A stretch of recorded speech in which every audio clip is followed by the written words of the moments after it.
what we've done so far is we've talked about work. Right, work. You can find work in two different ways. It's the force times the displacement.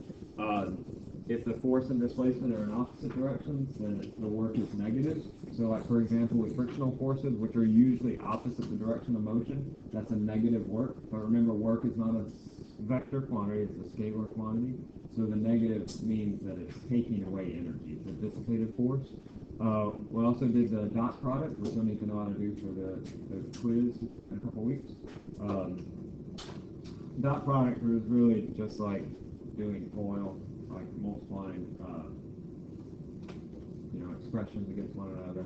Except you need to remember this: I dot I is equal to 0, or excuse me, I dot I, J dot J, J dot K equals 1, I dot J. Anytime you have orthogonal vectors, that the dot product of those is equal to 0. And that comes about because the dot product, remember, it's the product of the magnitude of one vector times the component of the other vector that's in the same direction. So if I have perpendicular or orthogonal vectors, the component of this vector in this direction is 0, because there is no component of this vector in this direction. All right? So that is the dot product. Y'all see that again in Calc 3, I imagine, if y'all take Calc 3. And then we also went into the work energy theorem. If you do work on an object, you change its energy. So now we can take our kinetic energy, which is 1/2 mv squared, and we can set that equal to our work. Or you can say that if you do work on an object, you increase its potential. So I don't know if we've gotten to that yet. Gravitational potential energy? All right. Anyway, we're all sort of leading up to the law of conservation of energy, where we'll set these things into motion.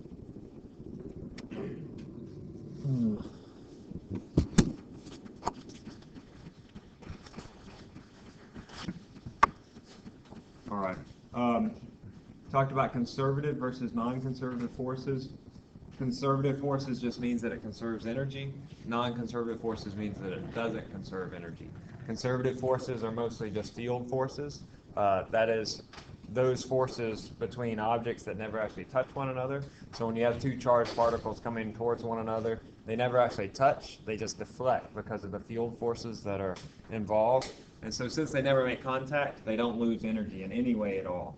Right? So those are conservative forces. We sometimes approximate certain forces as conservative. So for example, we'll talk about in the next chapter, like billiard balls colliding, for example. They lose very little energy when they collide with one another. They lose a little bit of energy to what you think, billiard balls? The surface, the actual pool table, Okay, yeah, a little bit, just in the surface interactions, like slightly maybe changing the shape of the billiard ball or changing the shape of the surface.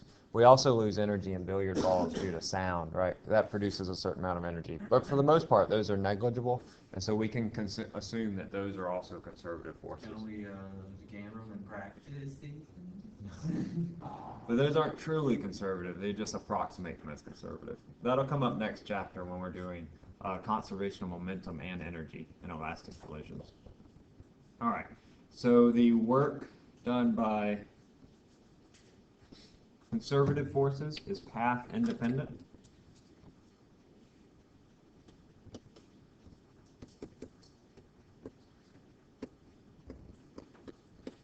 So for example, let's say I have a mountain and I take two paths up it. I take a path that goes straight up the side of the mountain. The work done by the gravitational force, remember that gravitational force is equal to mg. That work is equal to force times my change in height. So this is my change in height. And so that's going to be m times g times h.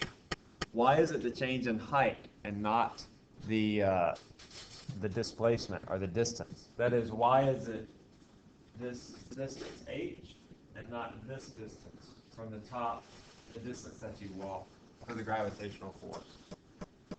Describe that in terms of the definition of work, or in the definition of the dot product.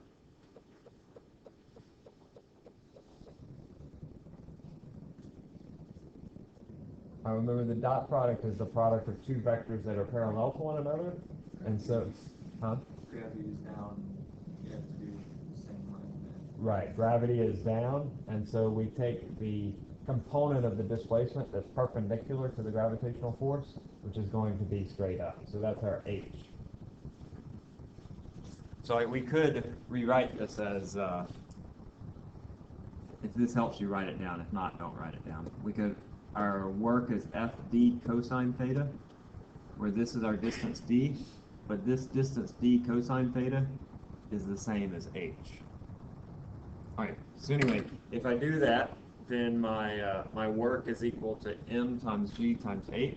But if I take an alternate path, say I take a path that goes to the same initial and final positions, but I take a much more circuitous path, it's going to be the same amount of work that's done by the gravitational force. It's a path-independent force. So if you're like walking upstairs, it would be considered the same thing? Right, so if I go from here to the roof of this building, I From the climb a ceiling. rope or whatever up to the roof, then that's going to be the same amount of work done by the gravitational force as if I go up the stairs. Have you ever seen up in the attic of this building? Dramatic. Like, don't go up there. I mean, you can go up and look, but sometimes the door is open, and just go in there and stick your head in. It's kind of cool. But don't go in there. Like, don't throw a party or anything. And don't tell anybody I said to go up there. And then again, you mentioned it. What? And then again, you mentioned how cool it is. It is kind of cool. I mean, it's an attic, you know, but. And don't go walking in there, because I've fallen through the ceiling before, it's fun. In this room? No, not you. Well, they have floorboards, yeah, so you can. So yeah, it's a little work. But don't go up there. Never mind. Rewind. All right. You may have to edit that out. You have to edit it out because the maintenance guys are going to be listening. And I see somebody here probably knows one of the maintenance guys. And you're going to get it right? I'll find out.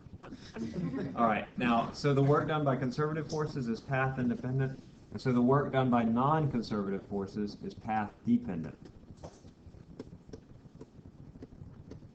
So the amount of work done by a frictional force, it depends how far that frictional force acts, right? So for example, here, the red path would have more or less work done by friction than the black path, more or less. It'd have less because it's much shorter distance, right? All right, so let's say, for example, we have these two guys. They both start here. One goes down the slide like this, and one dives off. Now they both come to the same. Which one will have? Which one will be going faster when he comes to the bottom? The diver, right? The diver will be going faster because the net work done on this diver is just going to equal the weight times the height. All right. However, the net work done on this guy, and if you're in the lab, this is sort of what we did yesterday. Well, it is what we did yesterday. The net work done on this guy is going to be the force weight times the height minus the kinetic frictional force times the distance down the slide. And so both of these are going to equal our kinetic energy. So the guy on the slide will have less kinetic energy than the guy jumping off the cliff diver or whatever. So the answer is no. The diver has more energy.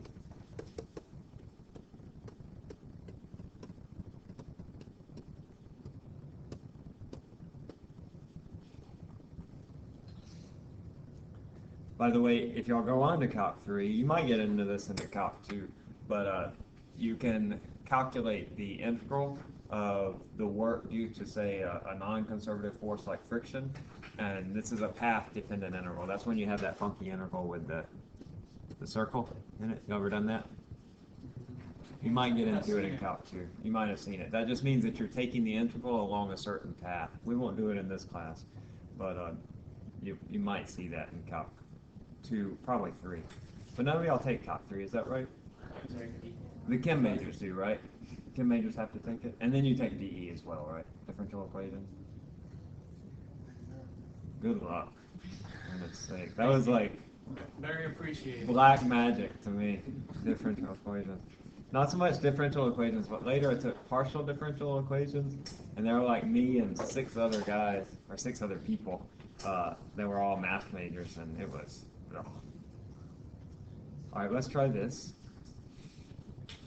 Have a force. This should be fairly simple, just practicing your dot products. How much work is done by the force? There's its initial and final positions. Just want to know the work. So just practice your dot products.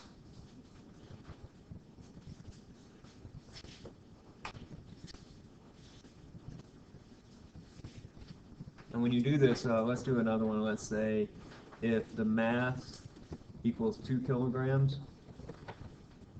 what is the object's velocity?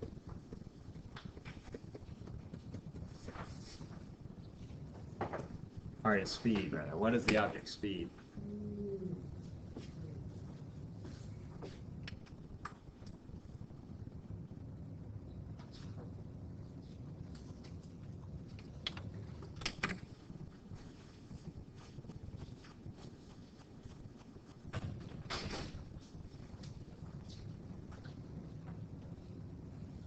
You just want to set it up F dot D. D is going to be the difference in these two position vectors. Use FOIL to multiply out all the parts. Is it speed or velocity? I want to know what is the speed. Yeah. Velocity is not very easy to find. Magnitude of velocity.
Start writing out the dot product up here.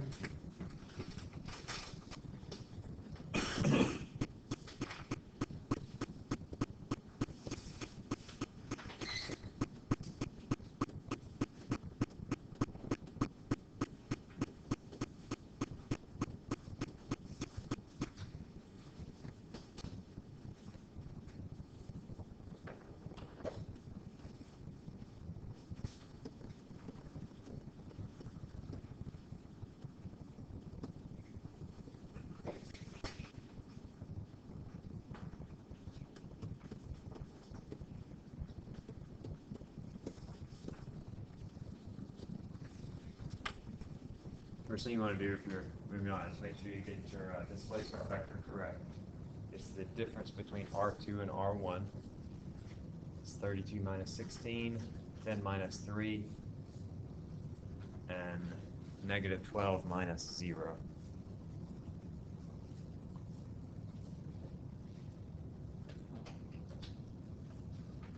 And guys, if you're trying to do FOIL is a little more complicated on this because we have 3 parts to it.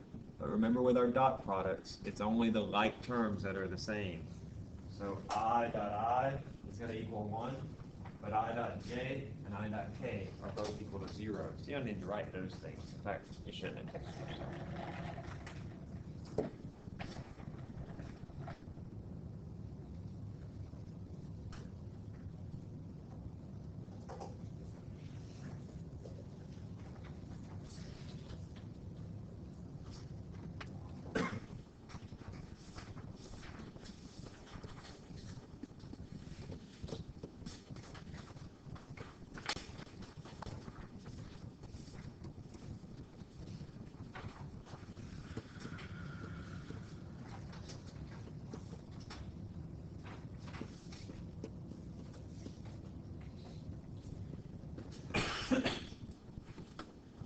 Yeah, should look something like that. Not writing out all the other terms because they go to 0 anyway.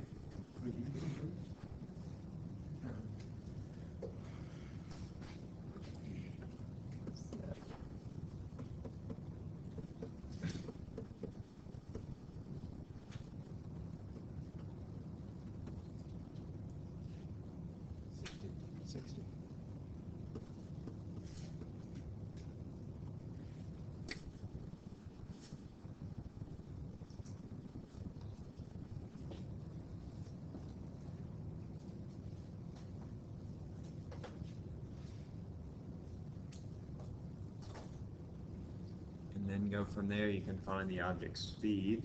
Remember the work energy theorem, that any work that you do on an object is transferred into kinetic energy, or transferred into energy. Since this is a force, we're assuming that it's causing it to move.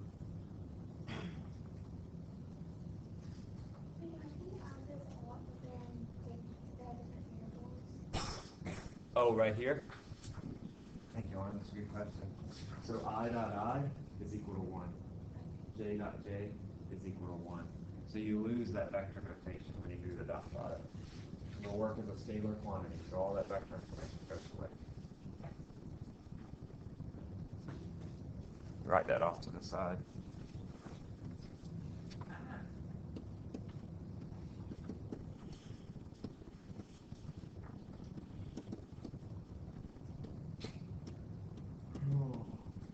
How do you get both variables?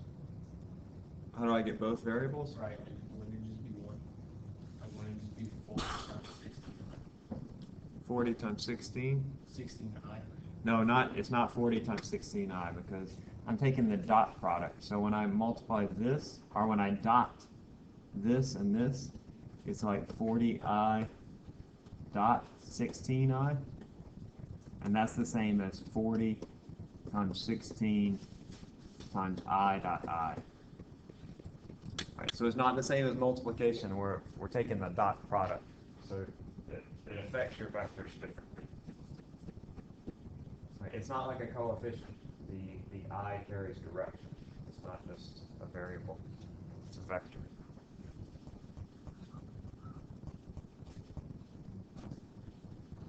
Did I get this part? Doing the dot product? Good practice. Seems like there's still a few muddy points. Are we clear on this now, how to do the dot product? We'll have another one to do, and then there's some in your homework as well. Does anybody have the speed of the object? 7.7, that sounds about right. So to get the speed, I just say the work is equal to the change in kinetic energy. And so that's 60 joules equals 1/2 mv squared. M is 2 kilograms, so V is equal to the square root of 60, which is approximately 8 meters per second.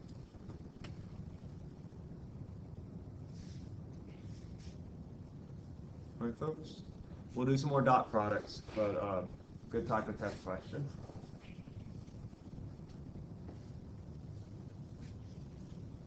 I go on from here? All right. Let's look at gravitational potential energy, and then we'll move into conservation of energy, which will be another large part of this chapter.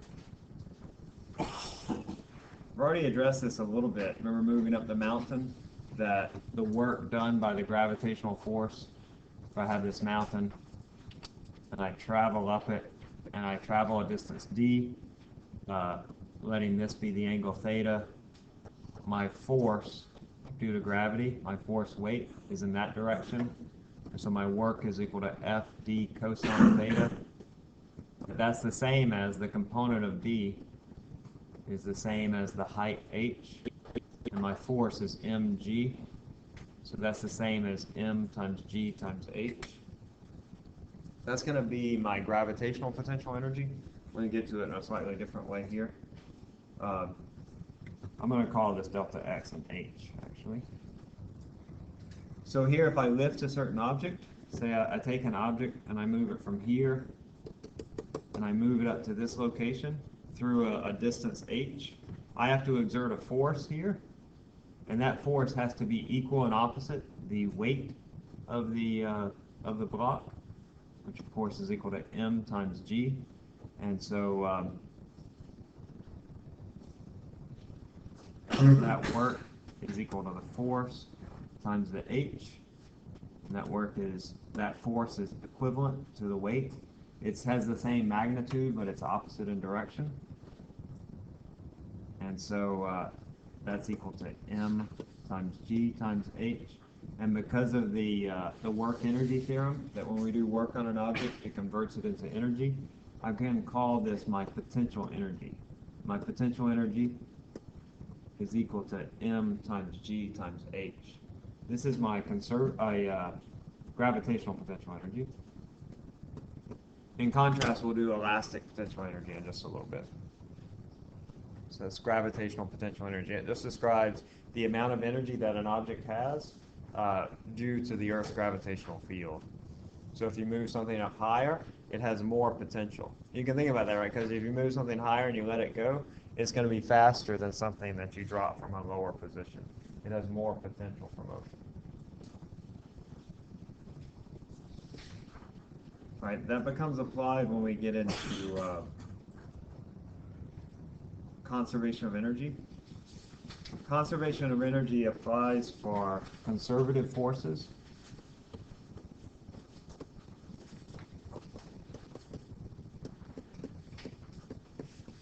You guys tell me one conservative force.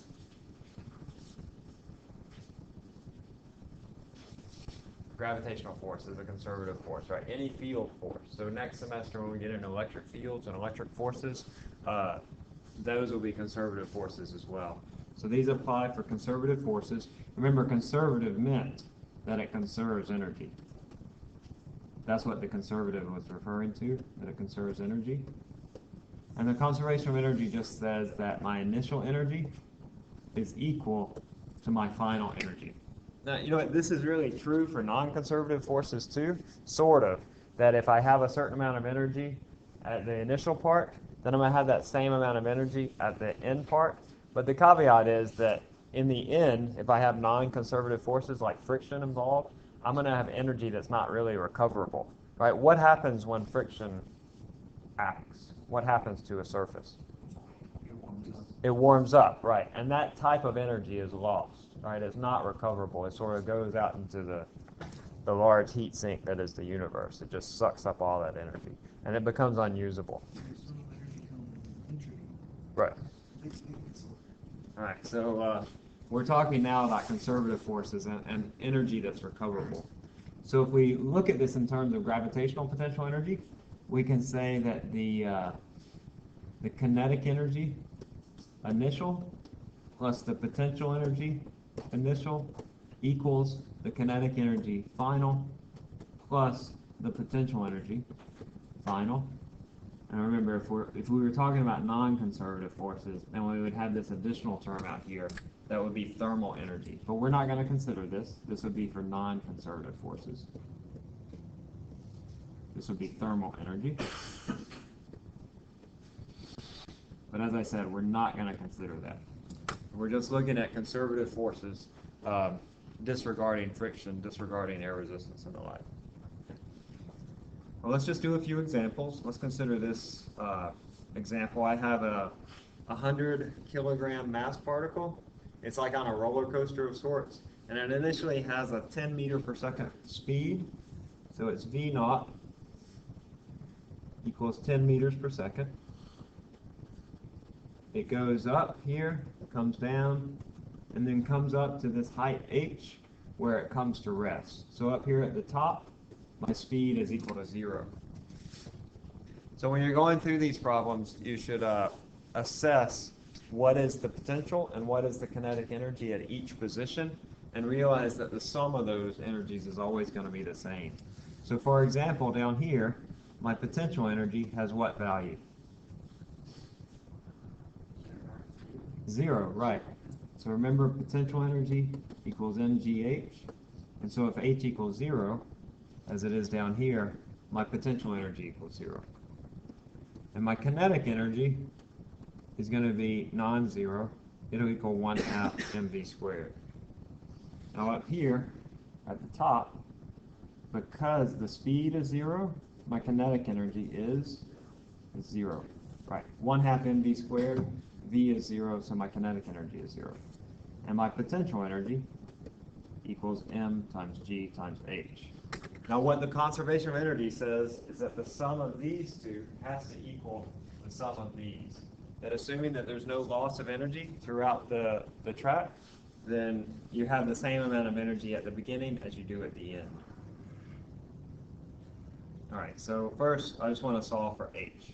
So just take a moment, solve for h. You're setting the sum of these energies equal to the sum of those energies and solving for h, solving for the height h. So take a couple minutes to solve for h. I'll give you a head start.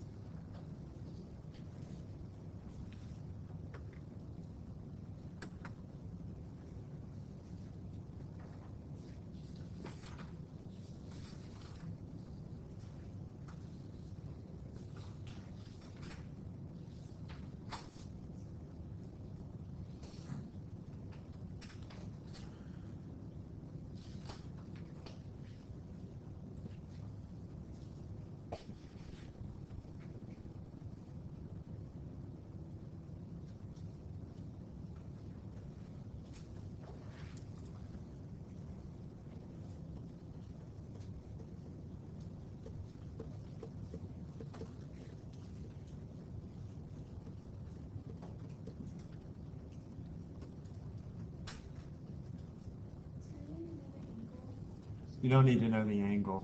When we're talking about energy, all that stuff about vectors just goes away because kinetic energy is a vector, it's a scalar quantity, so we don't need to know anything about direction. It makes things a lot easier.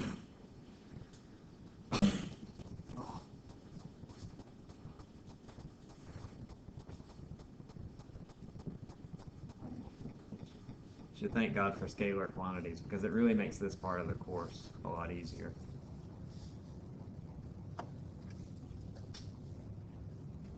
Kind of weird. What, scalar quantities?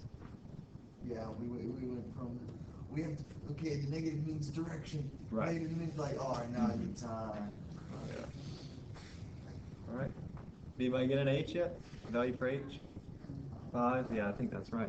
Notice here, guys, that your masses cancel. That often makes these calculations a lot easier. And often I only give you the mass. So I have 1/2 of 10 squared. We'll just let G be 10. And solving for H, that's half. 50 over 10, yeah, so H equals 5 meters. All right, so this particle comes up to 5 meters, and then it comes to a rest. It comes to a stop. Now, in the next part of the question, I want to know what is the velocity at this point. All right, so now we have h over 2, which is going to be 2.5 meters. So you can do that on the next page. Just go ahead and try it out. In this case, your potential energy and your kinetic energy at that second position are non-zero, because neither your velocity is 0 nor is your h 0.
Anybody got a V for me?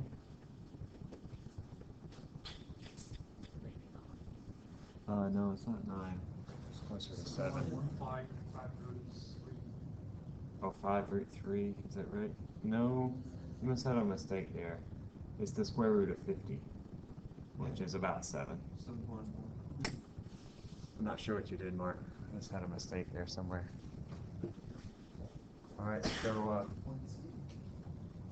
as you start out with your original conservation of energy, my potential energy at the initial stage goes to 0, because H equals 0, but I know my kinetic energy is 1/2 mv0 squared. Both of these are non-zero. Putting in 2.5 meters for my H, that's H over 2, and then solving for V. There's another way you could have done this. It doesn't matter which point you pick as long as you know its energy. So right here, instead of saying this, we could have said that this was equal to the potential energy at H plus 1 plus the kinetic energy at H, and then the kinetic energy at H would equal 0. That's at H equal 5 meters. It works out exactly the same way. It doesn't matter which point as long as you know its energy. Is that what I mean by that? Where H is at the very top when it goes to rest. That'd be fun, right? Yeah, that's your final, right, at the very end. All right, let's try this next one. Point C is at height H over 3. So if you're looking at your figure, it would, point C would be like right here. This is point C, and it's H over 3. Just for a little extra practice, let's try that out. It works out exactly the same way.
Anybody have one for me yet?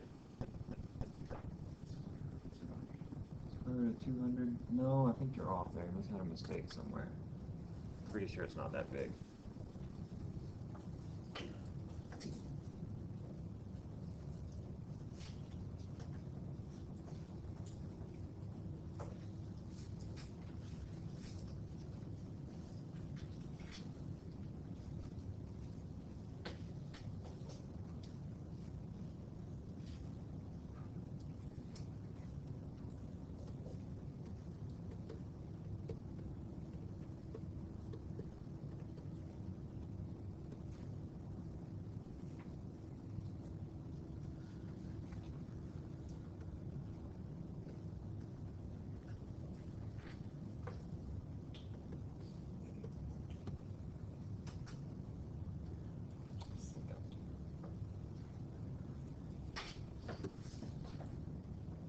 Is that right?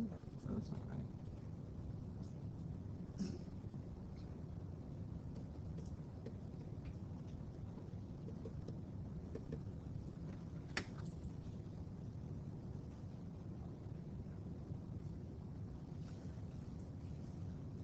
What's that?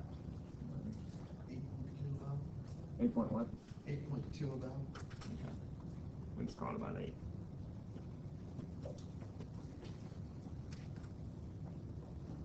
All right. Works out exactly the same way. Just take mine. Was it 10 plus 10? I was 3. Oh, that's the 10 is G, 8 was 5. All right, we're measuring all with relative to the final position over 3 right there. This is all algebra, just to be honest, but setting it up like this is our initial energy equals our final energy.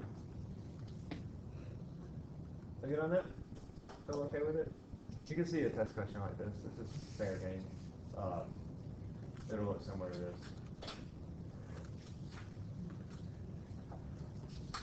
We could see actually an added complication, which we'll get to on a quick test later, towards the end of this chapter. All right. Let's try this similar problem. This is a video that went viral a few years ago. It was these cheerleaders, and they threw this young lady up into the air, and then she comes back down, and she goes through a basketball hoop. Y'all seen that video? Have you? It's something. People say that it's not real, but I think it's real.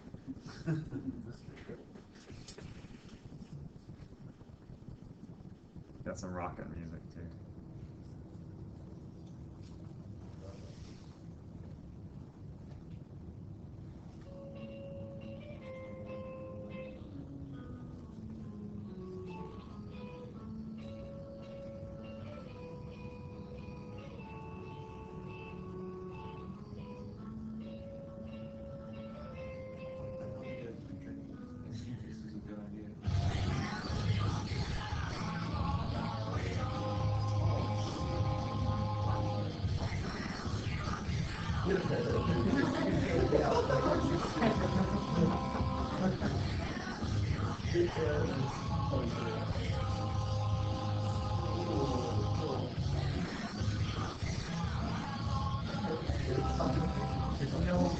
This is a good idea.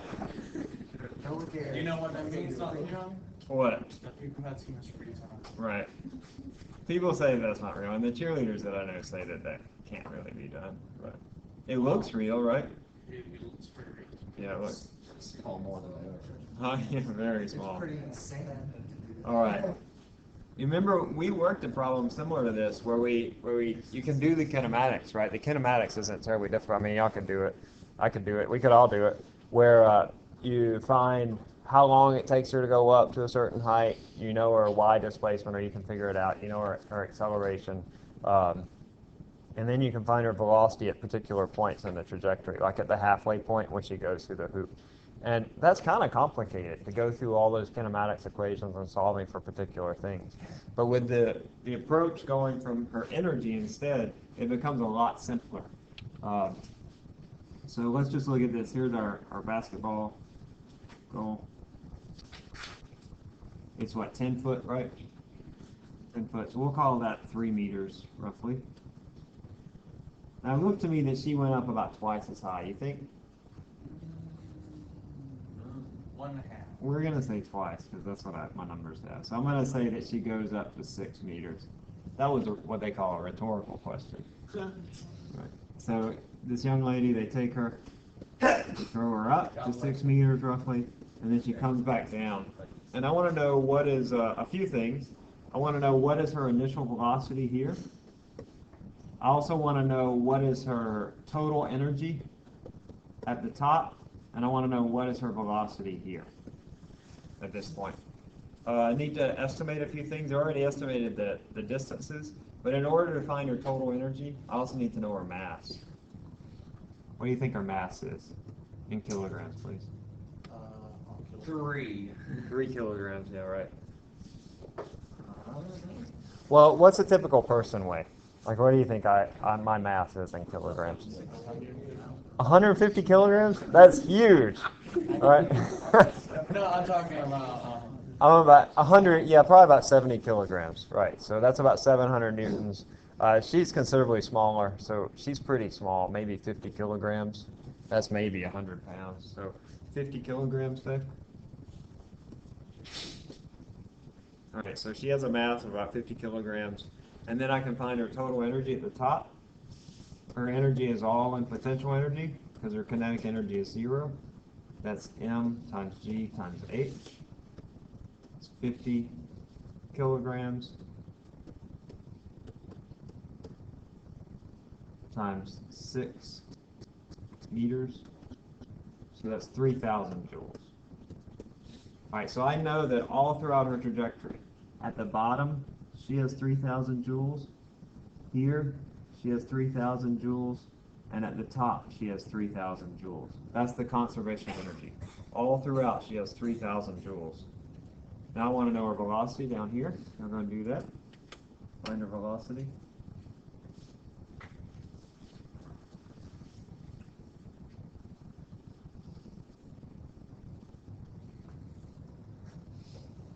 We're almost done. We'll wrap up with number 3.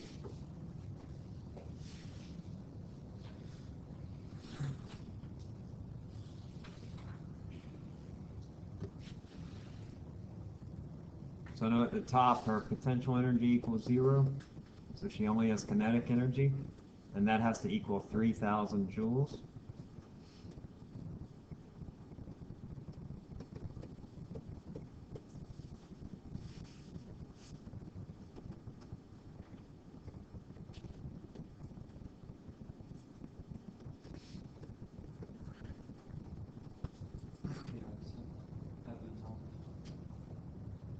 No, that's right. Isn't that right? That's right, huh?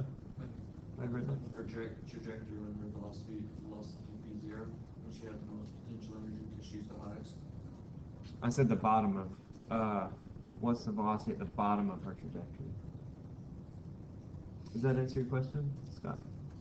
No, I just had the wrong answer. Oh, okay. All right. So, anybody know what that is? 10.9. 10.9? Yeah, we'll call it 11. All right, and then I want to know what is her speed when she travels through the hoop. So I would just say 3,000 equals her potential energy plus her kinetic energy. See, isn't this a lot easier than doing all the kinematics equations? Is this easier? Like, I remember when we got to this in introductory physics, I thought, yeah, this is a lot cooler. It's much better.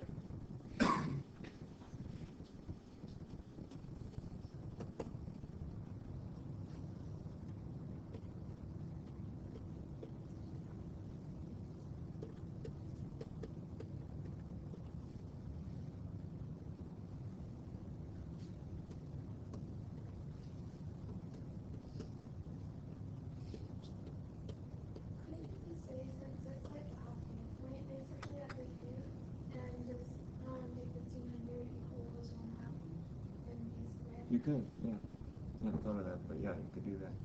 You hear what she said? That you could also just say 1,500. She has half the energy equals 1/2 mv squared. And you solve for v here. I get v equals 8, approximately.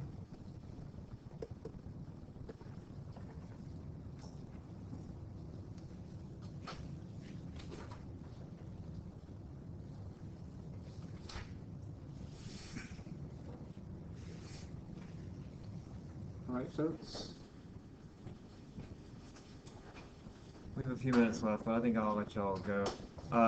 This quick test on the next one, we're not going to do it. You can do it on your own for extra practice. The numbers are exactly the same. Sorry, that was my mistake. But so you can try it on your own. Have a great weekend. All right, I'll see y'all next week. Last round. Yeah, I did that all by myself. What you said the answer was 8? 8, yes.